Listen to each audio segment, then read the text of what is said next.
This week on the Lectures in History podcast, Tulane University history professor Jana Lipman explores Cold War refugees from Cuba and Vietnam. Her lecture also highlights the Refugee Act of 1980, a landmark piece of U.S. legislation establishing a comprehensive and uniform refugee resettlement and asylum system. The act defined a refugee as someone with a well-founded fear of persecution. More in a moment.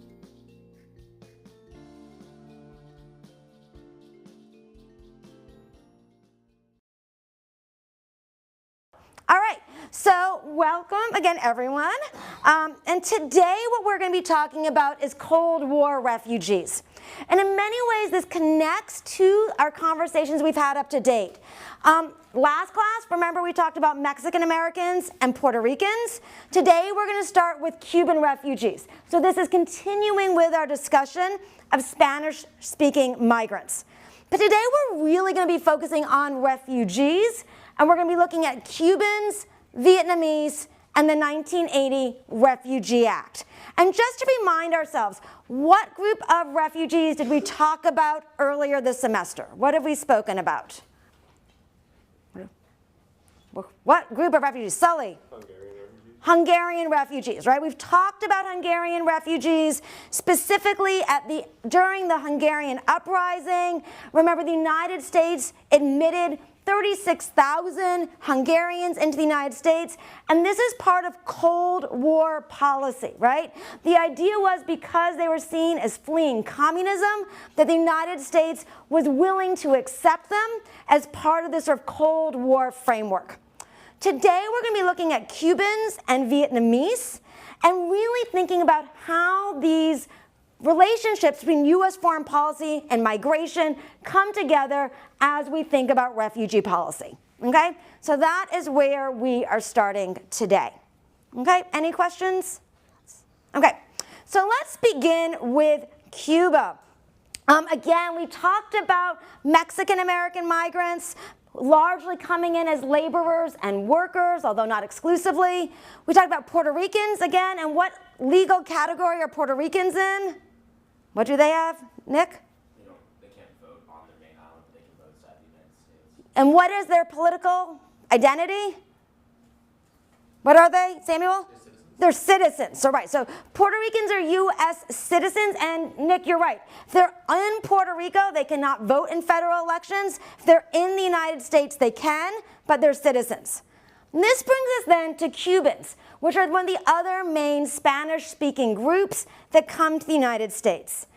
This is in Cuba. I've actually done a lot of research in Cuba, so if you want to ask me about that later, you can. It's been almost 17, 18 years now, but I did a great deal of research in Cuba in the early 21st century. And I think most of us, when we think about Cuban refugees, and that's what I'm going to focus on today, really do think about after the revolution in 1959. But you should know there are lots of Cuban migrants who come to the United States before 1959. Many live in Tampa, in Florida. Many are involved in the cigar industry. Others live in New York and New Jersey. And here we can see sort of a dance hall. It's at the Martín Maceo. Those are two Cuban sort of nationalist figures. And you can see this in the 1940s in Ybor City, where you have large numbers of Cubans in the United States. That said, for the most part, the Cubans who came in the 1940s and 1950s tended to be more middle class. They tended to be wealthier than Puerto Ricans and Mexicans who entered the United States, so again, not exclusively. Many of these Cubans would send their children to school in the United States. And particularly after World War II, there are very close ties between Cuba and the United States. Many Cubans would come to the United States on vacation. Americans would go to Cuba on vacation. There are multiple flights per day between Miami and Havana. In Cuba, there would be baseball, Hollywood films. So there's a lot of interaction between the United States and Cuba in the 1940s and 1950s. Okay? And you will have some Cuban migration to the United States, but not in large numbers. And this will change in 1959. And this is sort of images of the Cuban Revolution. All right? Does anyone know, who is this? Nick? Fidel. Fidel Castro. Okay, so this isn't Fidel Castro. He's the leader of the Cuban Revolution. And this will be a revolution against the Batista regime. And this is a massive change, both in world history, but also in U.S.-Cuban relations. So very briefly, the Batista government had been in power. This is a guerrilla movement, although to be honest, it's both led by Fidel Castro. There's also an urban resistance, but it'll be a dramatic end to this Cuban government. Fidel Castro will take power, and he will argue that this time Cuba is going to be independent from the United States, that it will no longer have the dependence on the United States that it had previously, and this will soon turn to Castro's relationship with the Soviet Union and a break with U.S.-Cuban relations, and will become a main stage for the Cold War in the Caribbean. And so our question is what does this have to do with refugees and immigration? Okay? What does this mean? And the first is that you'll begin to have Cubans entering the United States in large numbers. And this happens in multiple stages. The first phase is in 1959, right after the Cuban Revolution. You have Cuban migrants who opposed the Batista government continue to come to the United States. These will be Cubans who oppose Castro and the new government, and initially about 100,000 leave between 1959 and 1961. They tended to be wealthier, they tended to be more conservative, and initially they defined themselves as exiles. How is an exile, what do you think, how is that different from someone who might see themselves as a refugee or an immigrant? Samuel? An exile, like, it has the implication of maybe like returning home at a point. Okay, exactly. The idea is if you're an exile, you think you're coming, but you're not going to stay, right? The idea is that you're coming, but you're waiting potentially to go back. Initially, this first group of Cubans saw themselves as only coming to the United States for a short period of time. They explicitly defined themselves in opposition to the revolution and that they were waiting to return. Most of these individuals settled, or at least initially, in Miami, in southern Florida. Is anyone here from Miami? I'm just curious. Yeah, okay. So this is if you are in Miami, you know that Cuban Americans have sort of a significant voting bloc. There's a significant role in politics. And you can see here, this begins really to change the demographics of Miami, which is what the reading you were doing today was focused on, okay? And you begin to sort of have these new migrants come in, and they're starting to transform Miami into a more Spanish-speaking city. But you should know that they do not enter as refugees, okay? I'm going to use the word refugee a lot today, but none of these individuals coming are actually legally refugees. What happens is that the newspapers, the media, and politicians will call everyone refugee, but legally, they have a different status, okay? So we have to separate the popular discourse, which will include me, and the legal categories. So how do they come? Well, most of them come on tourist visas. Most Cubans come to the United States between 1959 and 1961 as tourists. And if any of you have traveled someplace before and maybe needed a visa, you know you can get a tourist visa. And these Cubans entered the United States on fairly easy to get tourist visas, which they would have used probably before to visit the United States. And they would come to the United States, but once they got to the United States, the US would transfer their tourist visa into the parole category, okay? And we saw this word parole also with Hungarians, right? If you remember, Eisenhower said, look, we don't have a way to get Hungarians here. It's outside the National Origins Act. It's not part of immigration law. We're going to create this executive idea that the executive can parole a large group into the United States. And so these tourist visas, when someone stayed longer, rather than having overstayed their visa and potentially facing deportation, the government said, no, This is important. This is important for U.S. foreign policy. We're going to allow these individuals to stay, and they can stay under the parole authority. Okay? So that's the first piece. In addition, the U.S. will break off diplomatic relations with Cuba in 1961, in January of 1961. This is as JFK is coming into office. And what will happen is that at this point, the U.S. government will say, well, you can't get a tourist visa anymore because we don't have an embassy in Havana anymore, but we're going to give visa waivers. We're going to say that you don't even need a visa. We have a visa waiver system. And if people were able to get a visa waiver, they could then come to the United States. And again, once they get to the United States, they will get this parole identity, or this legal status of having parole. You should also know that almost all these individuals are not coming by boat. I think in our heads, we often think of people coming from Cuba in boats. This is because of later groups of migrants who begin to come after the 1980 Mariel boat lift. But most of these Cubans fly to the United States. They're taking airplanes. They're flying from Havana to Miami and getting parole authority in the United States, status of parole, okay? These individuals in general need US dollars for the plane fare. They need to get tickets, and they are often relying on Cuban relatives already in the United States, okay? So this is the first real group of Cubans who are coming to the United States. Does anyone have any questions, thoughts, clarifications? Yes, Samuel, is that a question? Okay. Lara. Actually, I have it, so oftentimes I think. Yeah. Sorry. Thanks, Lara.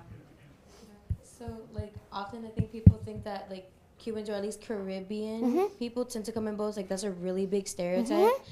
And I mean, like, I'm pretty, like, I looked up and thinking, I don't know, in the 21st century. So, like, so where did that stereotype come from, like, of Cubans if they didn't actually come on boats? Like, why is that such a big stereotype about, like, Latin Caribbean? No, that's a really good question. So the question is, why is there sort of an image of people coming on boats from the Caribbean when, in fact, large numbers of people actually came on airplanes, right? It is because starting in the 1970s, you'll have Haitians beginning to come to the United States on boats. And in particular, in 1980, we have something called the Mariel boat lift, which I'm going to lecture about in about 2 weeks, where you will have 125,000 Cubans leave the island by boat, and they are then often picked up by other Cuban Americans at sea or by the Coast Guard. And so this will become the sort of era of the boat people from the Caribbean. So it's not coming from nowhere. It is, in fact, coming from a later political moment. But I think that the point I'm trying to make, and I appreciate this question, is that we have to recognize that through the 1960s and 70s, the vast, vast majority of Cubans are flying to the United States, okay? This is also true for English-speaking, people from English-speaking islands, from Puerto Rico. The question of the boat people is really focused predominantly on Cubans and Haitians, particularly at key moments in the 1980s and then again in the early 1990s. Okay, does that answer? And we're going to talk about Vietnamese boat people as well at the end of class. Okay. Yes, Jerry, one more question. Sorry, thank you.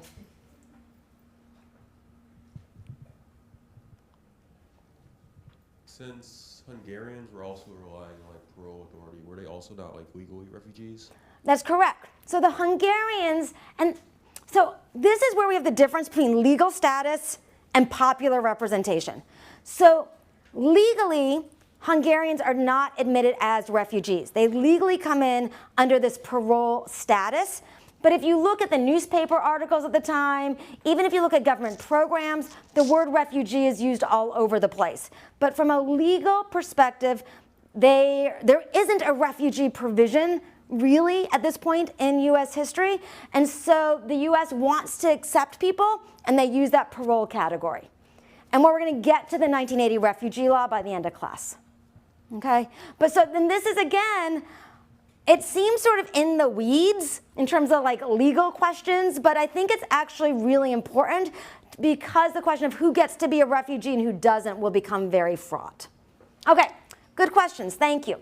All right, so then what happens? So this was in your reading today. This will create a new role for the federal government. You have tens of thousands of Cubans entering the United States.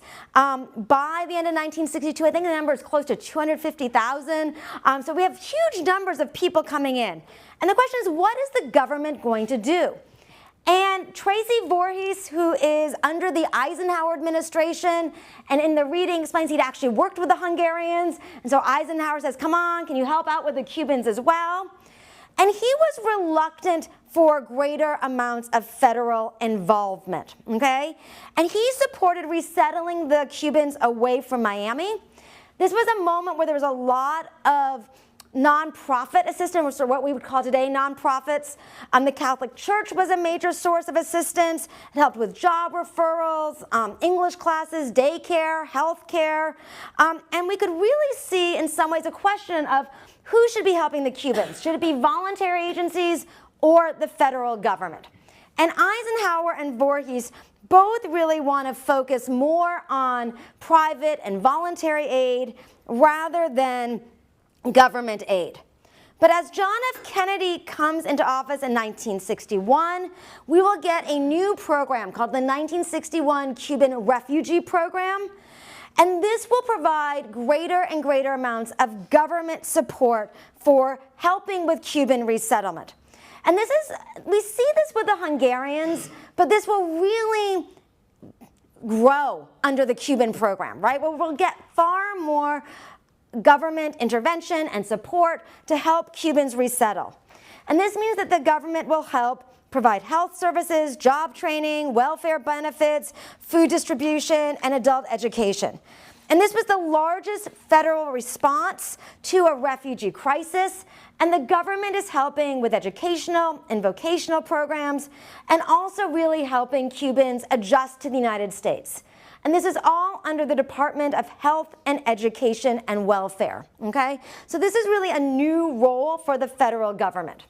And we should also know that this is part of what you read about today. This sort of got to the end of the chapter. But the government is also worried about how this will affect Miami, right? What is this going to mean for Miami to have all of these new migrants? Is this going to tax its system? Does this change its demographics? So initially there's sort of a push to have people leave Miami and resettle elsewhere. But for the most part, when people go to a new place, if you're a foreigner, if you speak a different language, you want to be next to other people who speak your language, who had a similar experience, who are going through the same thing you are going through. So many of these Cubans go back to Miami because there's a larger community. And this helps establish the sort of Cuban-American community in Miami in the early 1960s. However, again, many of these individuals, going to Samuel's sort of point about exiles earlier, don't think that they're here long term. They're like, we're going to be here for 6 months, maybe a year. Castro can't possibly stay in power. We will be going back to Cuba. But with the failure of the Bay of Pigs, which was a CIA operation that tries to overthrow the Cuban government and is a massive US failure, and then again with the Cuban Missile Crisis, which is a showdown between the Soviet Union and the United States over missiles in Cuba, it becomes clear that there's not going to be a return back anytime soon. And as a result, there's an increasing recognition that Cubans are going to be remaining in the United States. And this will accelerate the resettlement process. And then, and this again, I appreciate, Laura, your point about flights, there's sort of a pause between 1962 and 1965, okay? But in 1965, there's a new program that the Cuban government and the US government engage in, and it's the Cuban Freedom Flights, and it goes from 1965 to 1973, okay? And this is really partially because the Cuban government doesn't mind having critics of the revolution leave, and the United States is very willing at this point to accept more Cuban migrants. Preference was given to Cubans who had families in the United States, And there were flights between Varadero, which is a city pretty close to Havana, and Miami multiple times a day. And about 3,000 to 4,000 Cubans left each month through this program. So a lot of Cubans don't, so you have one group that comes in 1959, 1960, 61, right away after the revolution. You have actually an equally large group that comes in 1965 to 1973. And again, people are not coming on boats, people are getting on jets and flying to the United States. All right? C-SPAN's Lectures in History podcast continues in a moment. Now back to C-SPAN's Lectures in History podcast. They are again coming not as refugees legally. They come to the United States and they have parole. And here's one image. Here's another image where you can see people getting off the airplane. I like this one because you could just see like these are all of the relatives coming to meet their relatives, landing in Miami. You know, you'd be really excited that your relatives were going to be coming and joining you here in the United States. And you can again see it's a Pan Am flight, right? This is a commercial plane. Well, what would happen once they got to the United States? The United States began because particularly by the 1965, 66, the Cuban government has positioned itself with the Soviet Union in the Cold War. It is very defiantly against the United States. And so the U.S. creates a new law for Cubans that is very unique for the Cuban population. And it said that Cubans who enter the United States either on visa waivers or are parolees or have overstayed their visas are going to be able to become permanent residents. And this is the 1966 Cuban Adjustment Act. So unlike other migrants who can become permanent residents, but not if they overstay their visa, this allows people who come in as parolees to become permanent residents and move towards citizenship very quickly. Cubans can be paroled, and after 1 year of residence in the U.S., they can apply for permanent resident status, and then they're able to become U.S. citizens. This means that for purposes of immigration law, while Cubans are not legally classified as refugees, they are in some ways given a fast track to becoming citizens that is unique to their political status. And this is because the U.S. government sees this as beneficial, because this is sort of a demonstration that people would rather come to the United States than stay in Cuba under a communist government and a socialist economy. And so from the U.S. purposes, this is really seen, again, like the Hungarians, as a way of demonstrating that the U.S. is a better place to live, and it's doing so because so many Cubans are wanting to come to the United States. All right, so this really then goes to the 1970s. Then there will be a pause, and we're going to hold on the 1980 Mariel boat lift until next week. All right, so this is the first group to talk about today. Questions or thoughts? Questions or thoughts? Everyone's good? We'll talk also about this with the reading. Today's reading brought us to this point as well, getting us to the early 1960s, and again, placing us in Miami. Okay, 2 key points. Cubans are tied to both U.S. refugee policy and clearly tied to U.S. foreign policy, right? This is because of U.S. interests in the Cold War and its sort of antagonistic relationship with the Cuban government, which will lead it to accept such a large number of Cubans and giving them this type of privileged status. Okay, so then I want to talk about the other group of Cold War migrants today, which are the Vietnamese. And while this might seem really far away geographically, recognize that U.S. foreign policy in Vietnam and the Vietnam War is probably the most sort of important foreign policy intervention of the mid-20th century, right? And the U.S. policy with Cuba is sort of one of the other key defining Cold War stories from a U.S. point of view. And given that, it's really useful to recognize why certain groups of migrants are allowed entry into the United States and this relationship between where the United States intervenes militarily and politically, and refugee and migrant processes, okay? So these are how they come together. Okay, so here's just an image of Vietnam. You should know that the U.S. involvement in Vietnam begins as early as the 1940s. I'm teaching a whole seminar on the Vietnam War right now, so if you're interested, I'm happy to answer more questions. But we should recognize that the United States is involved with the war even when the Vietnamese are fighting against the French. After World War II, the Vietnamese want independence. They're fighting against the French colonial power. And then after that, this will become a war both between North Vietnam and South Vietnam, but also one where the United States is on the side of the South Vietnamese government, and there is ongoing fighting in southern Vietnam as well. And the United States will see this very complicated colonial war and decolonial movement through the lens of the Cold War. So rather than recognizing that there are multiple players in Vietnam, there are people of all sorts of ideological positions within southern Vietnam and South Vietnam, the U.S. will see this very much as a Cold War story where the U.S. is supporting the anti-communists against the communists, both in northern Vietnam and in southern Vietnam. Okay? And one of the things that's really important to recognize when we think about the people, many of whom will come to the United States, is that the United States supported the South Vietnamese government, the formal name of which is the Republic of Vietnam. This is the sort of uniform of the Army of the Republic of Vietnam and the ARVN. And so the U.S. fought alongside South Vietnamese soldiers. This is the sort of the government and the army the U.S. was fighting with. And it's really important to recognize that the United States was not fighting against all Vietnamese. The U.S. was fighting with the South Vietnamese army against both Vietnamese guerrillas as well as the North Vietnamese army. Okay? These colors are the colors of the South Vietnamese flag.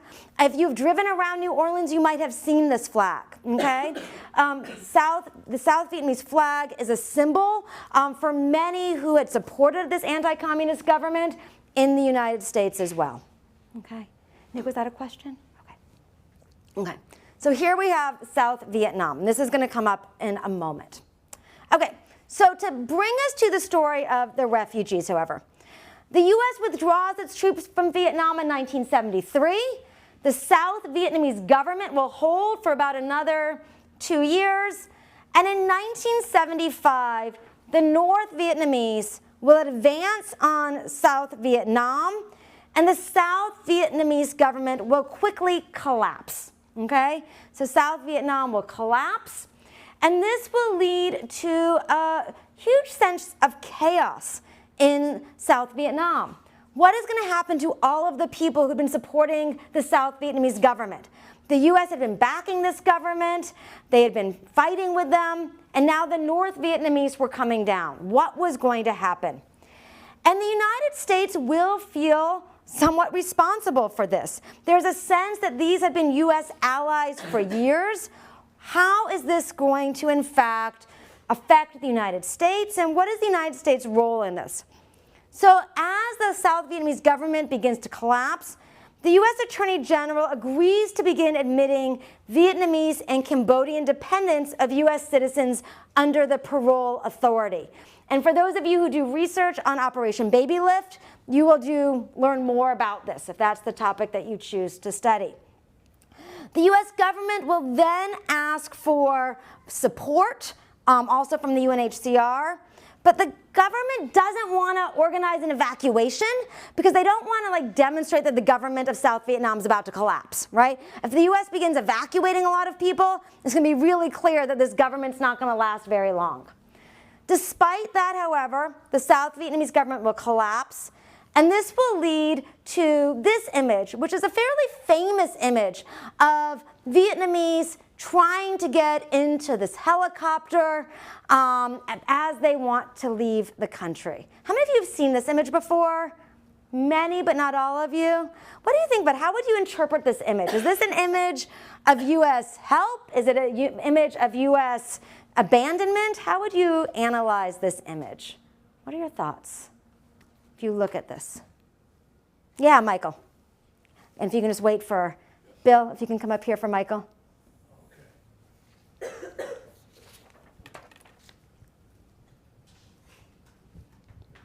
mean, it kind of reminds me of the images we saw from Afghanistan. Yes. Just a few years ago, where it feels like the U.S. was there to help, but then as soon as things turned sour, it was kind of the idea of abandonment. Okay. That's the way I read it. And many of you might have seen these images of the helicopters leaving Afghanistan juxtaposed with this earlier image. Historians wrote a lot about this. What else would you say? Abandonment, help? What else do you see in this image? Had a hand, Nick? No? Any other thoughts? I mean, I think this is a good point. Oh, sorry, is that him? Michaela, apologize. Yeah, thank you, Michaela. I feel like it's very symbolic of like the fact that there's only so much room on the helicopter and so many people, and like you can see that the U.S. like wants to like lend a hand maybe for like public image, and then it's like we have this much room to help you, and like that's the capacity. Okay, I think that's really good as well. Like, on the one hand, the helicopter is this like potential vehicle of escape, of help, of freedom.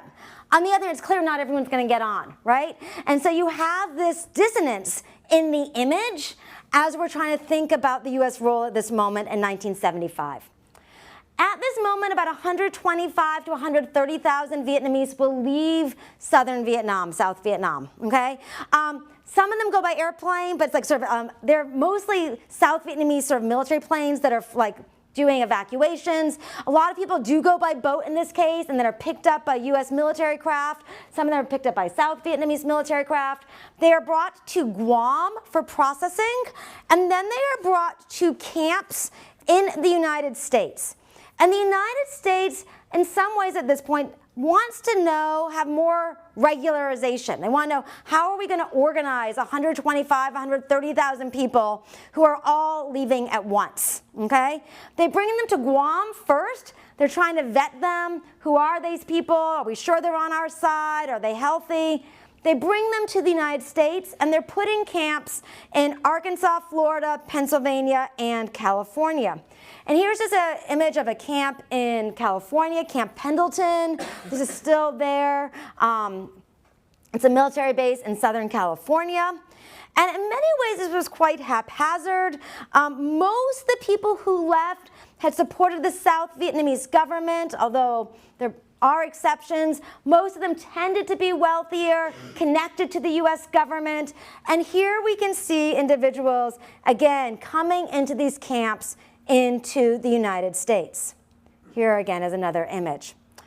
Many of these people spoke English already. They had worked with the U.S. government in Vietnam. Many of them had worked with the U.S. military. Often they had very close ties to the United States even before they came to the U.S. And again, Jerry's point, they come as parolees. The president at the time was Gerald Ford. Again, Gerald Ford did not want to recommit the U.S. militarily to Vietnam, but he said the U.S. has a responsibility to these individuals. They'd often supported the United States in the war in Vietnam, and so he evokes the parole authority and allows 125 to 130,000 Vietnamese to enter the United States as parolees. Okay? So how do you think Americans responded to this? Was this popular, unpopular? What do you think? What are your thoughts? Is it popular, unpopular? 125, 130,000 Vietnamese. Samuel, what do you think? I know from like some pre-existing. Yeah. Thank you, Samuel. I know that from like some pre-existing classes that some like the fishermen in southern Louisiana were not pleased about about Vietnamese fishermen coming into southern Louisiana. It was seen as them trying to take their jobs as fishermen that have been there for a very long time, because the climate in southern Louisiana is very similar to the same like fishing environments that Vietnamese fishermen had back in Vietnam. So a couple of I want to add to that. Everyone was saying. So one is there's concern about jobs. Other thoughts?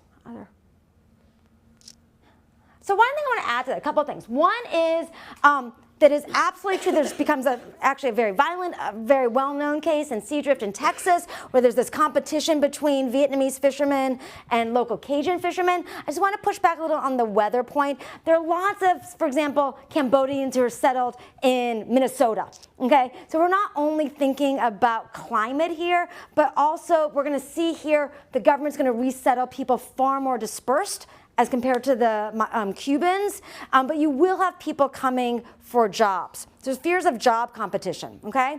There's also resentment of who are these individuals coming in, and interestingly, one of the sort of most vocal opponents of the Vietnamese coming in was then Governor Jerry Brown of California. So again, our California students, if you've heard of Jerry Brown, there's a lot of, he was like, wait, why are all these people coming to California? We can't take all these people in. And I just want to share with you some of the letters that I found. I've done research on this, particularly on Arkansas. And these are letters that are from the local newspaper in Arkansas. And I think you will see both the rhetoric of support and the idea that the U.S. should help, but then also some of these concerns, both economic but also political, and I would argue even racial. So these are letters all from the Southwest Times Record. This is a newspaper from Northwest Arkansas. And people used to write to the letters to the editor a lot more frequently than they do now. This is pre-Reddit. This is pre-internet. So people actually wrote letters to the newspaper. So here is one of them. If I could have a volunteer to read the first paragraph. A volunteer? Yes, Nick. Nick's right, Bill, Nick's right there. Thank you. Now we have the opportunity to welcome these Vietnamese refugees to our peaceful land and to share your good life. Compared to the terror they have just left behind, the United States must truly seem like a land of milk and honey. The problems that confront us are nothing when compared to starvation, murder, and communist oppression. We can learn a lot from these people who ask only for a little respect and a chance to make a useful life for themselves. Great. Can I have a volunteer for the second paragraph? Yeah, Marissa. Yet many Americans view the arrival of the refugees with misgiving. What do they fear? They are resentful at the possibility of having to share the milk and honey, job opportunities, and land and food. Many of these same people claim to be good Christians. They attend church regularly and learn all about brotherhood. Now these good Christians have been presented with the opportunity to practice their beliefs, and it's not to their liking. There is room for these refugees here in this great and good land, and solutions to be found for all our problems. So let's open our hearts and show some Christian brotherhood. Okay. What do people think about this? What are sort of the themes that we can see here? What are the arguments that this letter writer is giving for why the U.S. should welcome Vietnamese? What stands out to you?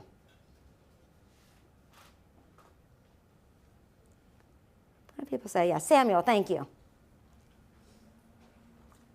A lot of it's put in religious context, especially the second paragraph, that it's all about like Christian brotherhood, that it's through like Christian ethics that Vietnamese refugees should be helped out in the United States. Okay, excellent. Christian brotherhood, a sense of Christian humanitarianism really comes through in this letter. There's a sense that it's a Christian thing to do, to accept the Vietnamese. Nick, you wanted to add to that? I just had a question. Yeah, sure. What was the French influence and like Catholicism on Vietnam? Obviously, because it was Indochina before for so long. So and there have been Christian missionaries, and particularly Catholic missionaries, in Indochina even before the French.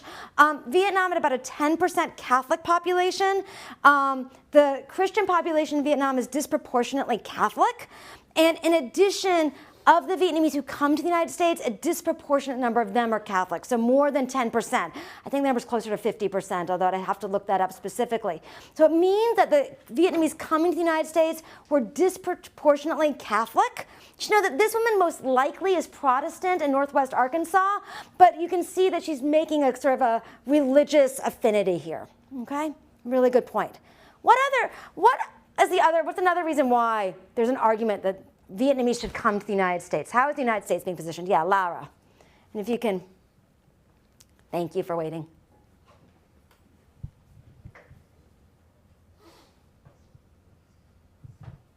I don't know why, but it kind of reminds me of the picture like America's like kind of on this pedestal, Yes. like even like the airplane was high above everything else, and America's high above like milk and honey. It's like so fruitful, like, oh my God, we're helping these poor Exactly. people, like they're coming here, only we can provide them with this grand opportunity of like life and stuff. So I don't know, it's like almost, it's like selling America and like the American dream in a sense and stuff. Excellent, that's really good. Does anyone want to add to Laura's point? Yeah, Vanita. It reminds me of the photos that we saw of Hungarians where they were portrayed as fitting into these really rigid gender roles. And all of the refugees, all the people who are supporting refugees really emphasize how like American the refugees are. And even though it was a time of like cultural pluralism, it was still like very limited in scope. Okay. I think it's a really, because like comparing it also to the Hungarian refugees and the idea that the Hungarians were children, right? And in some ways this is also fitting into several of those same frames that we discussed with the Hungarians. Okay, so sort of recap, this is important. One, the religious language. This is about a Christian humanitarian idea. I think Laura's point's really important. This is the U.S. being benevolent, right? The U.S. is the best place one could go. You should come to the United States. Look at all these things we could offer Vietnam. It's a much better place for people than Vietnam. And it also, I would put a word into your mouth, Vanita, you might disagree with me, somewhat paternalistic, right? This idea that the Vietnamese are more like children who the U.S. is saving. There's a colleague of mine, Yin Lee Espiritu, and she really criticizes some of this rhetoric because it erases the U.S. war. Why are Vietnamese actually coming to the United States? It's because the U.S. has been fighting a war in Vietnam for over a decade and arguably even longer, okay? And this type of rhetoric, while I actually say I'm fairly sympathetic to it because it really does have like a welcoming position, should also recognize that there is a sense of American exceptionalism that's embedded in it alongside a sort of Christian humanitarian ideal. All right? But this is one set of letters. You should know there are lots like this. And these were people writing in saying, we want to help the Vietnamese. We want them to be in our communities. We're able to provide them more. Lots of letters to the editor, even in Arkansas, looked like this in 1975. But others looked like this. And actually I would say that this is one that's very hostile towards the Vietnamese. We'll read it in one moment. I would actually say that this is the minority of letters. More of the letters were positive. But you should know there are also several like this. So could I have someone read this paragraph? I have a volunteer. C-SPAN's Lectures in History podcast continues in a moment. Now back to C-SPAN's Lectures in History podcast. Kim, you're right there next to the mic. Can you do it? Is that all right? Thank you so much, Kim. These people, the Vietnamese being brought here, are coming because they cannot stay in their own land because of their friendship with us. It is this relationship that made it so dangerous they had to leave their homes, belongings, relatives, etc., and flee to a foreign land. They have had many traumatic experiences, seen horrible things, losing not only property and homeland, but relatives and friends. Do we need to add another bad experience to these? Okay. Kim, I apologize to everyone. This is another one that's positive. That is the same similar rhetoric as the humanitarianism one. Let's just go to the next one.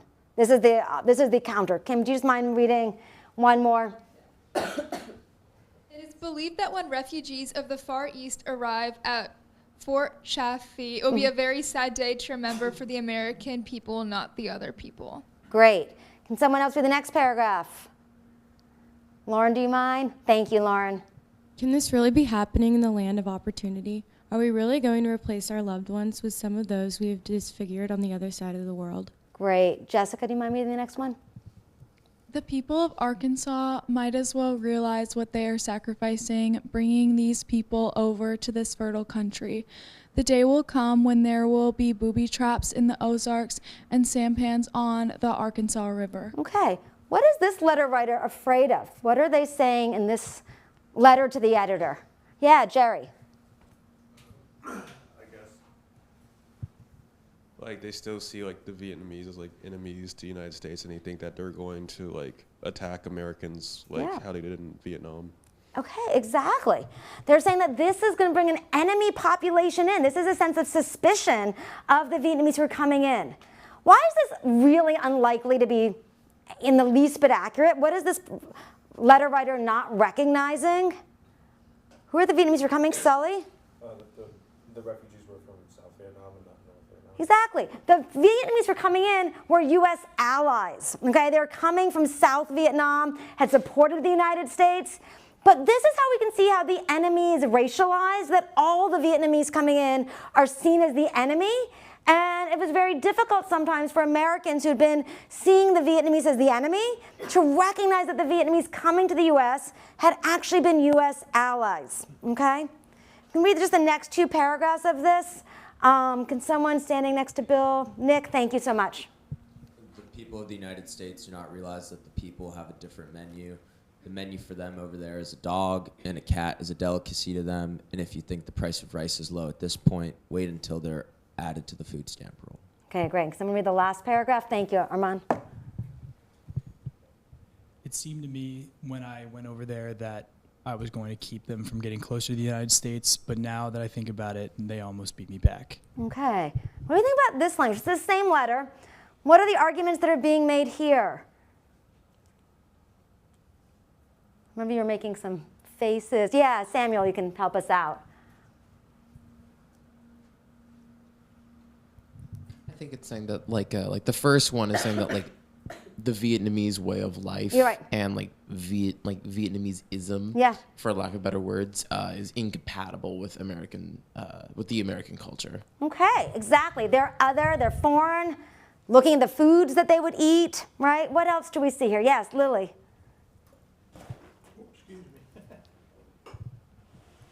At least like with the first one, it's really reminding me of the rhetoric that Trump had been using, especially during the presidential debate back in the fall. I mean, it's really with like the dog and the cat, but which was sticking out to me, as well as like the food stamp remark, at least in terms of how he views and talks about the Mexicans who are coming. Yeah, I think that's right. When I was looking at this last night, I was like, oh my goodness, we can see a continuity here, right? Yeah, Estelle and then Nick. The first one also, that there's sort of an underlying idea, at least to me, of like that the Vietnamese will never be able to assimilate to American culture, like no matter how hard they tried. Okay, and I think that's part of like how we see the anti-Asian history we've seen vis-a-vis other Asian immigrants. We can see as well here the idea that Chinese wouldn't be assimilable, Japanese wouldn't be assimilable. We can see those same stereotypes being repeated for Vietnamese refugees as well. Nick, one more point. About the second paragraph, I kind of think that relates to the resentment that a lot of people inside the United States had, especially relating to the Vietnam War and our system of drafting and that whole system. I think that also relates to it as well. Yeah, this person sort of identifies here as a veteran, right? When they say, I went over there, that I was going to keep them from getting closer to here. So here's someone presumably who fought in the Vietnam War, who is angry about the sort of how that played out, right? What was I doing? Was there actually any reason? Some of his political critiques might be really on point. What was he doing over there, right? But instead of having that be the question, it's now being targeted at Vietnamese coming into the United States, not really recognizing that Vietnamese coming in would have been his allies. All right, any other questions? Did we see anyone else? Okay, Michaela, and then one more point from Lily, then we have to move on. I also think it's interesting how in the first paragraph he says, like, wait till they're added to the food stamp roll, and I think that's really interesting compared to what we were talking about earlier, where people were getting frustrated that they were taking jobs and contributing to the economy, but at the same time they're also like upset that they're going to like take something from them in a different way, where it's like those two things contradict themselves. So it's kind of interesting how they viewed them as like unable to provide for themselves, and then when they did, it was frustrating that they were like taking away things from like native-born Americans. Okay, right, so it's creating a resentment there. It's a really good point. One more question, Lily. I had a question about the second, kind of going back to what you were saying about how he was like a veteran and had kind of fought. Would that be, like, I know you were saying that this kind of was in the minority of the opinions. In that minority, were there like a lot of veterans who felt this way, or was that kind of split? That's a really good question. So the question was like, how did other veterans feel about that? So the short answer is I don't have any good statistics on that, okay? There's a whole large range of feelings. I would actually say in my own research, I found some veterans who specifically want to sponsor individual Vietnamese because they felt like they had an obligation to them. Again, that's not the majority, but when I was doing this particular research, it was really interesting because there would be people in the military who said, oh, I actually worked with this particular person. Can I find them and can I sponsor them, okay? I don't know how widespread this was. I think that what does happen to some extent, though, is there is the racialization of Vietnamese in Vietnam as the enemy does get translated into some of the rhetoric in the United States as well. Okay, and veterans, of course, had a huge range of political ideas. I wouldn't want to make a big generalization. Okay, key points. One is the clear anti-immigrant rhetoric that we can see throughout all of this, the relationship between the war and as well as the concerns about both economics as well as race, and I think that idea of assimilability that Estelle brought up, okay? And these are similar concerns that we could see earlier in the semester vis-a-vis other Asian groups as well. Unlike the Hungarians and unlike the Cubans, the Vietnamese who are coming in are very clearly not white. The Cubans is actually, I should have talked about that a little bit more. Cubans come from all different backgrounds, look all different ways, but the Cubans, particularly who came in the early 1960s, would have been self-defined as white and largely seen as white, although as Spanish speakers, that was sort of could be put in question, all right? So you should know that unlike today's political moment, Ford actually believed that yes, the US government had a responsibility to the Vietnamese. That because of the US war in Vietnam, because these people had been allies with the United States, the federal government supported the Vietnamese coming to the United States, provided benefits to individuals, and really put pressure on states to say, yes, you should be accepting people. The federal government, and this was fairly bipartisan, the critique was also bipartisan, there's a strong sense in the federal government that the US needed to admit these Vietnamese. And like the Cubans and the Hungarians, the Vietnamese again come as parolees. So what happens when they get here? US officials again turn to voluntary agencies to help resettle the Vietnamese, and there's a self-conscious idea that they did not want another Miami. They didn't want a place where all the Cubans were to be like a place where all the Vietnamese were. They were worried about the economic pressures on an individual place, as well as potentially some of the political concerns. As one urban planner said, quote, "The point was to avoid another Miami." And the LA Times wrote, "The goal is to prevent immigrants from overwhelming one US community, as it is believed many Cuban exiles had done earlier in South Florida." And so Vietnamese are really resettled in individual resettlements, voluntary agencies sponsored people, and then many Vietnamese would then have secondary migrations to larger cities. So you might be resettled in Nebraska and then be like, I don't want to be the only Vietnamese family in this town, and then that individual would move to Houston, okay? So there's lots of secondary migration for Vietnamese migrants. However, there's one big exception, and that's New Orleans. And since we're here, I thought I'd tell you a little bit about New Orleans, as well as set us up for some of our discussions next week as well about the Vietnamese in New Orleans. Unlike other places, New Orleans intentionally resettled a whole community. New Orleans is really unlike other resettlement sites in the United States. And it's largely because of this woman, Elise Cerniglia. I might be saying her name wrong. I apologize. She was born in New Orleans, but she grew up in Cuba. And when she was living in New Orleans after the Cuban Revolution, she helped Cuban resettlement in New Orleans. And then in 1975, after the end of the Vietnam War, she wanted Catholic Charities to take a leading role in resettling the Vietnamese in New Orleans. And she turned to Archbishop Philip Hannon and Catholic Charities, and she basically said, look, this is another community like the Cubans. New Orleans should take a whole community. We should bring a group here. Archbishop Philip Hannon and Catholic Charities went to Fort Chaffee, and they agreed to resettle a whole community of people in New Orleans East. In her obituary in the Times-Picayune just a few years ago, they wrote, quote, "She believed that like Cubans, the Vietnamese should keep their culture and help each other. In other words, they should be allowed to have their own community, and they should be able to be resettled together." This led to hundreds of Vietnamese being resettled in New Orleans East. Here's an image in December of 1975 of a group of Vietnamese coming from Arkansas to New Orleans.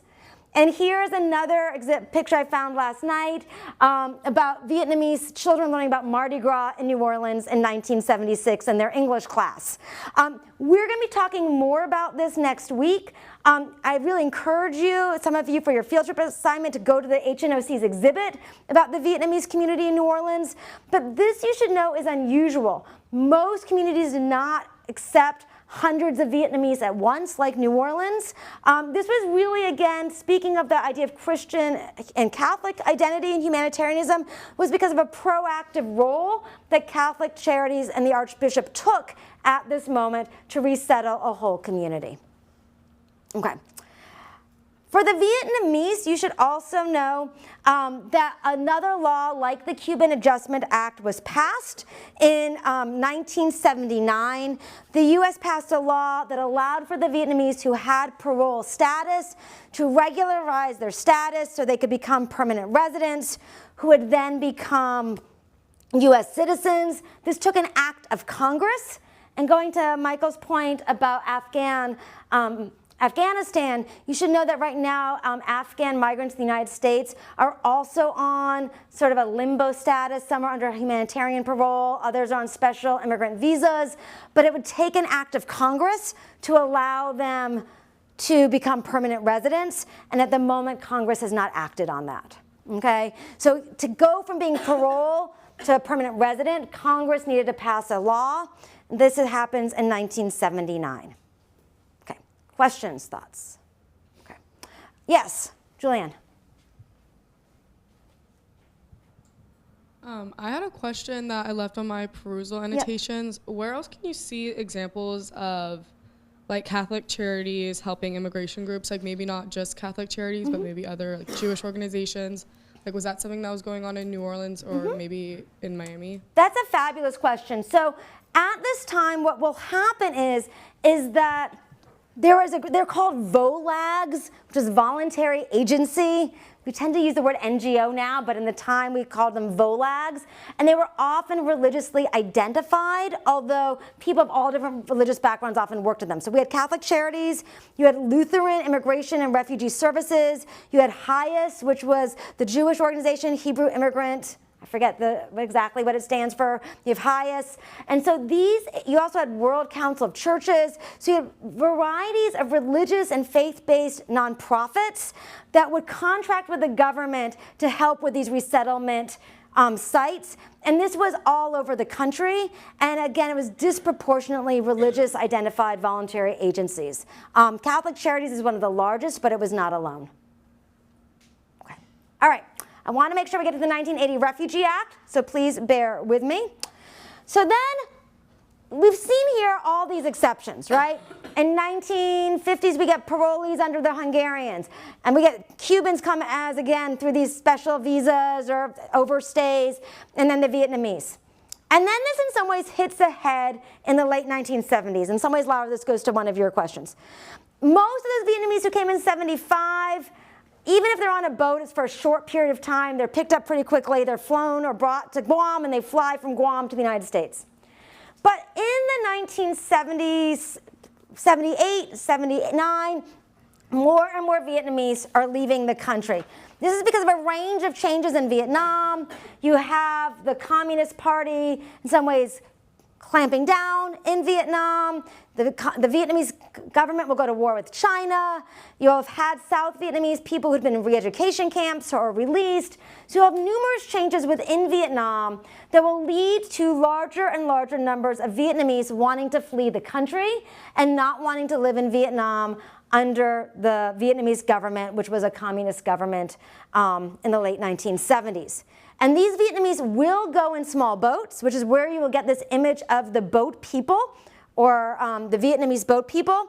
And these boats will go to Thailand, Indonesia, the Philippines, and Malaysia in large numbers. And so here are just images, which these might be familiar to you, the idea of large numbers of Vietnamese fleeing the country on boats and going to Southeast Asia.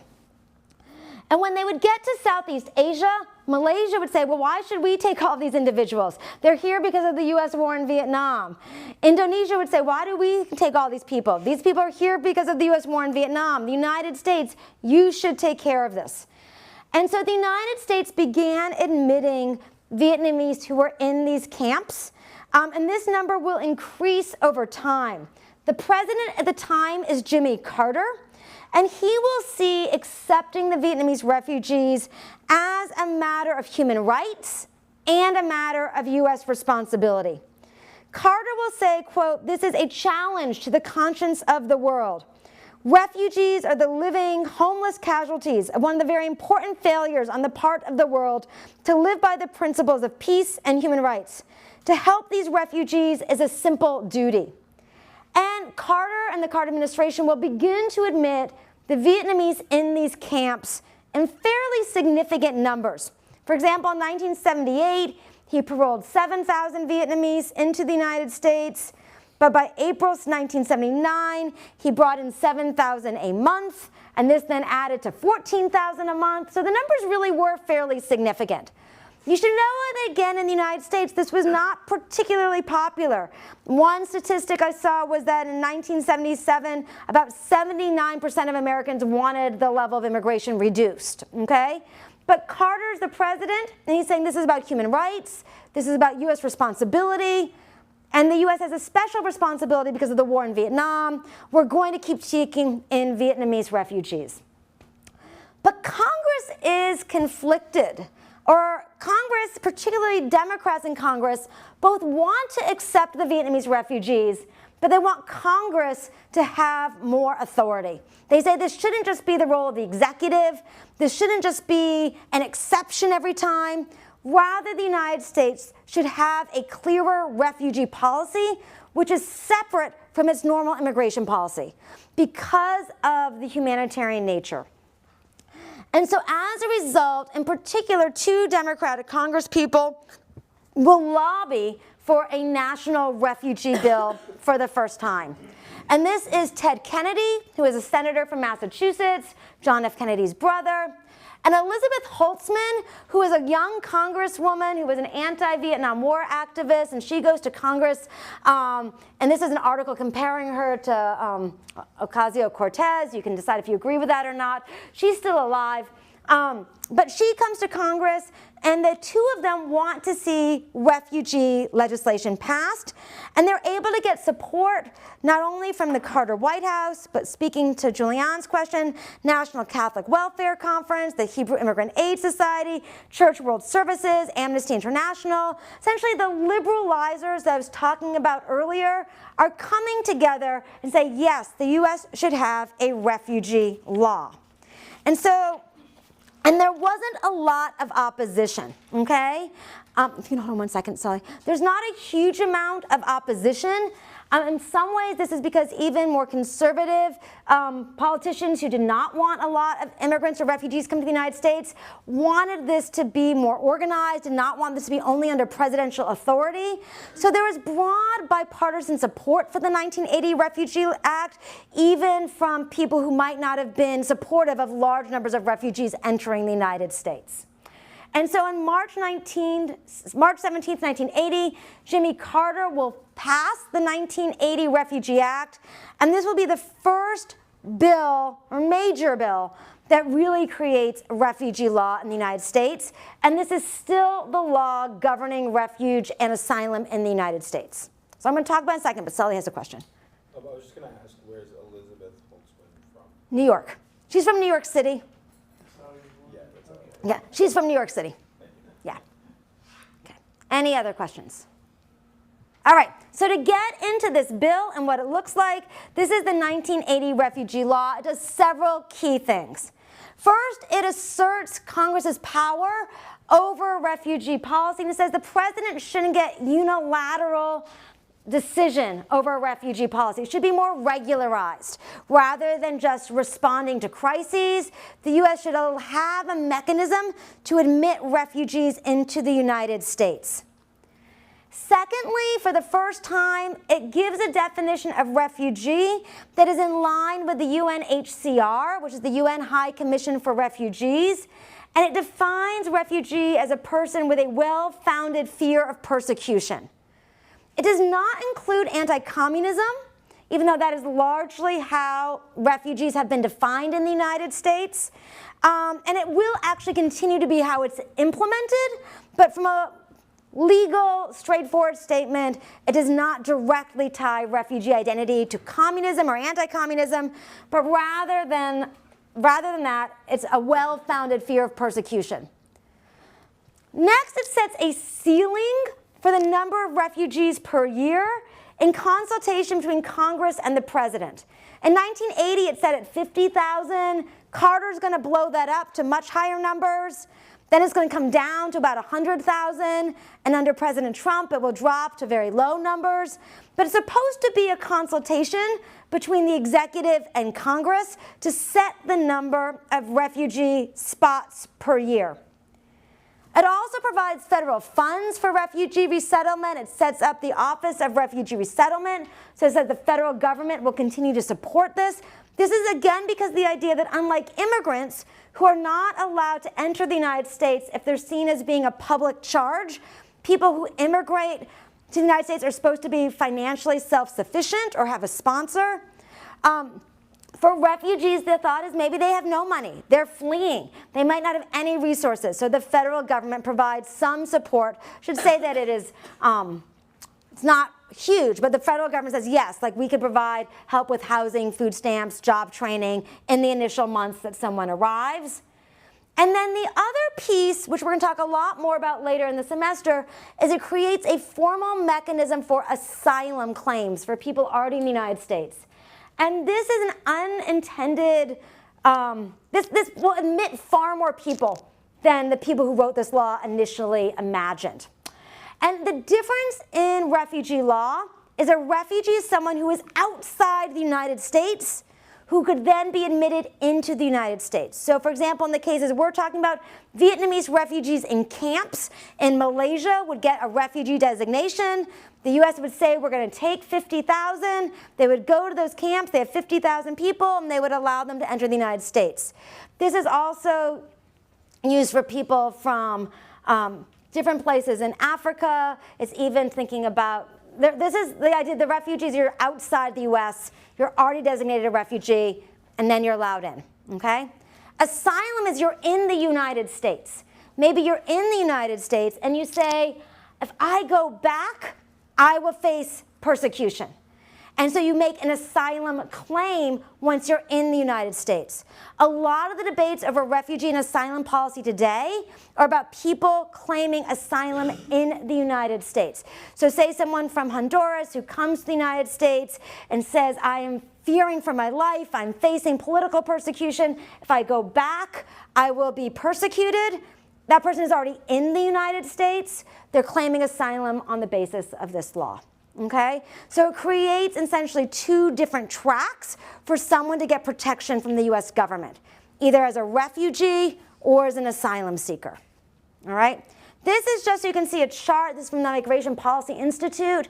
We can see that in 1980, under the Carter administration, they were as high as 200, 250,000. Those are super high numbers. And those numbers will sort of flatten out to about 100,000 for most of the 20th century, and obviously we see a really sort of strong decline when Trump was brought to government, was in power in 2017, and I imagine they'll continue to stay low. We can even see under Biden, though, while he brought the cap up, the numbers of people actually being admitted still stayed pretty low, okay? The U.S. has not been resettling a large number of refugees now for quite some time. The number of asylum seekers continues to be fairly high. Okay, so we see refugee resettlement and asylum here. The key points to think about for today is the relationship between U.S. foreign relations and refugee policy, to really think about how Cold War policy helps define who is and who is not a refugee. Even though that 1980 refugee law will decouple anti-communism, that will still be largely how refugee policy will be implemented, but to really think about foreign policy and migration policy. Secondly, to think about the relationship between Cuban resettlement policy and Vietnamese resettlement policy, some of the similarities and differences that we see in both of those examples. And then the 1980 refugee law is a major piece of legislation that will redefine refugee law in the United States. It is still the law that governs refugees and asylum seekers in the United States. And so when you think about contemporary debates, this is the law that people are referring to. Okay?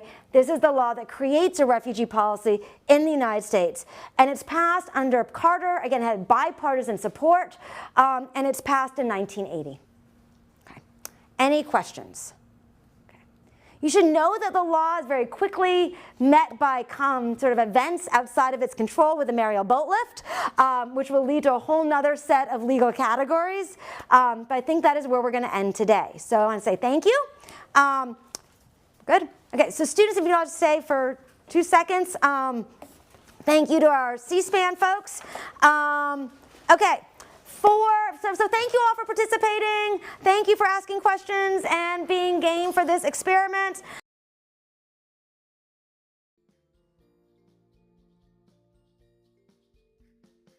Thanks for listening to this week's Lectures in History podcast. To find even more history content, visit our website at cspan.org.